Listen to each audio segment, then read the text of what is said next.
Friends అందరికీ నమస్తే friends. ఈరోజు రైతు బంధుపై అప్డేట్ ఫ్రెండ్స్. రైతు బంధు ఇకపై కొన్ని ఎకరాలకు మాత్రమే ఇస్తానని రేవంత్ రెడ్డి ప్రకటించడం జరిగింది ఫ్రెండ్స్. ఫుల్ డీటెయిల్స్ ఈ వీడియోలో తెలుసుకుందాం. మీకు మన వీడియో నచ్చినట్లయితే ప్లీజ్ లైక్ చేసి సపోర్ట్ ఇవ్వండి ఫ్రెండ్స్. ఎలాంటి అప్డేట్ ఉన్నా మీ ముందు చూస్తా, ప్లీజ్ లైక్ చేయండి ఫ్రెండ్స్. రైతు బంధు ఇన్ని ఎకరాలకి ఇవ్వాలని ఈరోజు అయితే సమావేశం జరిగింది. అది అదే అనేది ఎన్ని ఎకరాలకు ఇస్తారు రైతు భరోసా లేదా రైతు బంధు అనేది పూర్తి డీటెయిల్స్ తెలుపుతా ఈ వీడియోలో.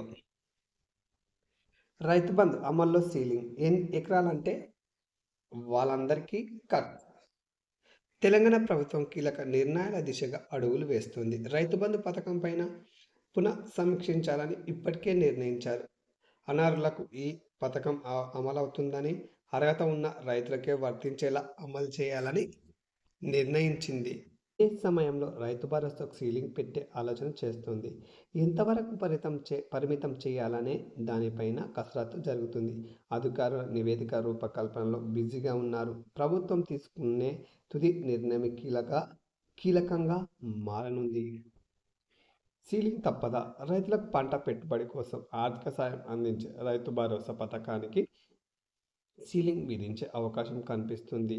రాజకీయ ప్రముఖులు, ప్రజా ప్రతినిధులు, అధికారులు, సెలబ్రిటీలు రైతు భరోసా అందుతుందని, దీన్ని నియంత్రించాలని ప్రభుత్వం నిర్ణయించినట్లు సమాచారం.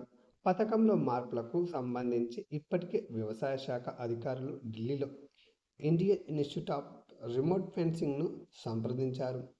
ఉపగ్రహ చిత్రాల ద్వారా సాగు బీడు భూములను గుర్తించి ఆ వివరాల ఆధారంగా రైతు పెట్టుబడి సహాయానికి పరిమితులు విధించనున్నారు. దీనిపై మార్గదర్శకాలను రూపొందించి అనంతరం రాష్ట్ర ప్రభుత్వానికి నివేదిక సమర్పించనున్నారు.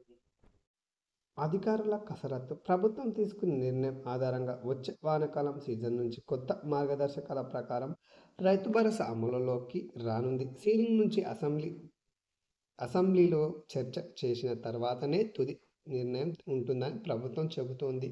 ఇటు ఈ సహాయాన్ని 5 ఎకరాల లేదా 10 ఎకరాలక ఎంతకు పరిమితం చేస్తే బాగుంటుందని దానిపై తర్జన భర్జన పడుతుంది. 5 ఎకరాల పరిమితం చేస్తే బాగుంటుందని అధికారులు సూచిస్తున్నట్లు సమాచారం.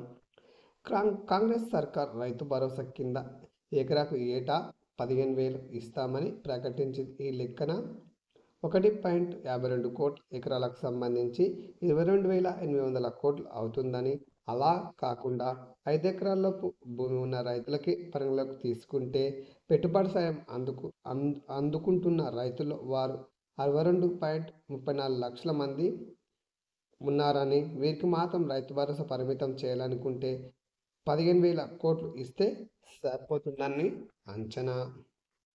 అమలు చేద్దాం. వీరికి అమలు చేయటం ద్వారా గత ప్రభుత్వం కన్నా 5,000 ఎక్కువ ఇచ్చినట్టు ఉంటుందని, అదే సమయంలో ఏటా ఇచ్చే మొత్తంలో పెద్దగా మార్పు ఉండదని అధికార వర్గాలు చెప్తున్నాయి. పైగా 7,800 కోట్ల ఆదా చేసుకోవచ్చని అంటున్నాయి. సాగు భూములకే రైతు భరోసా ఇస్తామని కొత్త ప్రభుత్వం ప్రకటించింది. సాగుకు పనికిరాని కొండలు, గుట్టలు, ఆఖరి రోడ్లు ఉన్న స్థలాలు కూడా రైతు బంధు ఇచ్చారని ప్రభుత్వం చెప్తుంది. అధికారులు దీనిపై మార్గదర్శకాలను రూపొందించి అనంతరం రాష్ట్ర ప్రభుత్వానికి నివేదిక సమర్పించాలన్నారు. ప్రభుత్వం తీసుకునే నిర్ణయం ఆధారంగా వచ్చే వానాకాలం సీజన్ నుంచి కొత్త మార్గదర్శకాల ప్రకారం రైతు భరోసా అమల్లోకి రానుంది. ఫ్రెండ్స్, అర్థమైందిగా ఫ్రెండ్స్. మరో అప్డేట్తో మేము ముందుంటా. Please do subscribe.